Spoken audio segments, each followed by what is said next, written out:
दगडाची माणसं आणि रक्ताचं नातं. माणूसपणाचा अंत झाला देवाच्या त्या दारी. जातीची भिंत उभी ठाकली माणुसकीच्या वारी. 2 महिन्यांचं लेकरू ते श्वास घ्यायला धडपडत होतं अन पाषाणाचं हृदय तिथे जातीचं मोजमाप करत होतं. कुठे शोधू तुला देवा, तू तर गाभाऱ्यात अडकलास. माणसाने रचलेल्या नियमात तूही आज हरवलास. बाहेर आईचा टाहो होता, बापाच्या डोळ्यात पाणी, पण जात आडवी आली हीच धर्माची जुनी कहाणी. मंदिराचे कळस उभे पण पायथ्याशी अंधार आहे. माणसाला माणसाचा आजही विटाळ भारी आहे.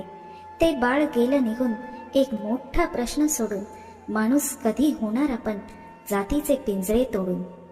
काय उपयोग त्या पूजेचा जर जीव असा जात असेल. माणुसकी विरहित भक्ती देवाला तरी मानवत असेल. रक्त सर्वांचं लालच आहे, वेदना ही सारखीच असते, पण सडलेल्या मानसिकतेत फक्त जातच मोठी दिसते. 2 महिन्यांचं स्वप्न ते वाऱ्यावरच विरलं.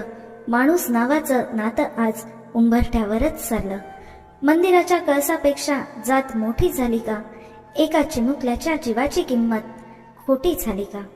त्या गाभाऱ्यातल्या देवालाही अश्रू अनावर झाले असतील. माणसाची ही क्रूरता बघून देवही तिथेच मेले असतील.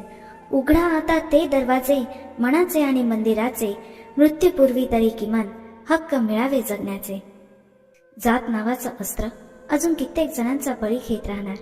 तेलंगणा राज्यात झालेल्या या हृदय हेलावून टाकणाऱ्या घटनेने आज माणुसकीच लाचार झाली आहे. या घटनेचा जाहीर निषेध करत मी मागणी करते की त्या मंदिरातील निर्दयी लोकांवर कठोर कारवाई करा. अशा घटना ऐकल्यावर शब्दही अपुरे पडतात. ही कविता केवळ शब्दांची मांडणी नसून त्या निष्पाप जीवासाठी वाहिलेली श्रद्धांजली आहे.